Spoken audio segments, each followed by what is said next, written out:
Hello guys, आप सभी का स्वागत है इसराफिल स्टडी में। आज के इस वीडियो में हम लोग घातांक के नियम का प्रयोग करके इन तीनों सवाल को शानदार तरीका से हल करना सीखेंगे। तो वीडियो को शुरू से लेकर लास्ट तक देखिए ताकि आप अच्छे तरीके से समझ सके।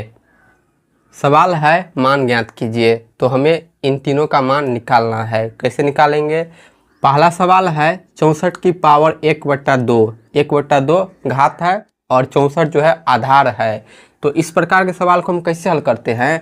आधार में जो संख्या 64 है ना, इसे हम घात वाली संख्या के रूप में लिखेंगे। तो इसे कैसे लिखेंगे? घात वाली संख्या के रूप में अभाज्य गुणनखंड कर कर। लेकिन हम यहाँ पर अभाज्य गुणनखंड नहीं करेंगे, हम यहाँ पर ट्रिक का प्रयोग करेंगे। ट्रिक क्या लगाएंगे कि 1/2 है ना, बट्टा में 2 है, 2 का मतलब क्या होता है? स्क्वायर, वर्ग। तो हमें देखना है कि ये जो 64 संख्या ये किसका वर्ग है।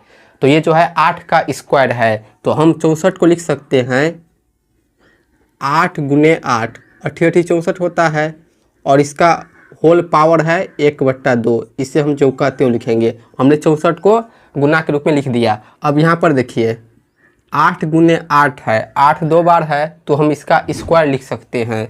8 का स्क्वायर 64 होता है और इसका होल स्क्वायर है 1/2। हमने 64 को 8 × 8 लिख दिया। फिर 8 × 8 को हम 8 का स्क्वायर लिख सकते हैं। अब देखिए 8 का स्क्वायर और इसका होल स्क्वायर है 1/2। तो पावर के ऊपर पावर लगा है तो इस कंडीशन में क्या होता है? आपस में गुना हो जाता है। तो लिखेंगे कि 8 के घात 2 है और गुने में इसकी घात हो जाएगा 1/2। 2 से 2 कट जाएगा तो बाकी होगा 1। 8 की घात 1 8 होगा। तो ये है इसका आंसर। दूसरा है 32 की घात 1/5। तो यहाँ पर देखिए संख्या 32 है आधार में। तो 32 किसी संख्या का स्क्वायर या वर्ग नहीं होता है। तो यहाँ पर हम ट्रिक का प्रयोग नहीं कर सकते हैं। हम 32 को अभाज्य गुणनखंड करेंगे। तो 32 का अभाज्य गुणनखंड यहाँ पर कर लेते हैं। पहले 2 से लगाएंगे, 16 दूना 32। फिर 2 से लगाएंगे, 2 8 16। फिर 2 से लगाएंगे, 2 4 दूनी 8। फिर 2 से लगाएंगे, 2 दूनी 4। फिर 2 से लगाएंगे, 2 1 2। अब यहाँ पर देखिए 2 कितनी बार आया है? 1 2 3 4 5 बार, यानी 2 की घात 5 32 होगा। 32 को हम क्या लिख सकते हैं? 2 की पावर 5। तो यहाँ पर लिखेंगे कि हम 32 को लिख सकते हैं 2 की पावर 5 और इसका होल पावर है 1/5। ठीक है। अब यहाँ पर क्या करेंगे? पावर को आपस में गुना कर देंगे। पावर के ऊपर पावर लगा है तो घातांक का नियम कहता है कि जब पावर के ऊपर पावर लगा रहे तो आपस में हम गुना कर देंगे। तो लिखेंगे 2 की पावर 5 गुने में 1/5। पावर से पावर में गुना कर दिया। 5 से 5 कट जाएगा भाग में, तो 2 की घात 1 2 होगा। तो इसका आंसर है 2। तीसरा सवाल है 125 की घात 1/3। आधार में संख्या 125 है और 1/3 घात है। यहाँ देखिए हर में 3 है। 3 का मतलब क्या होता है? घन, यानी क्यूब।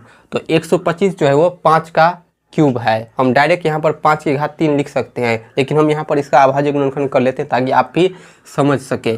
आधार में संख्या 125 है, यहाँ पर हम 125 लिख लेते हैं।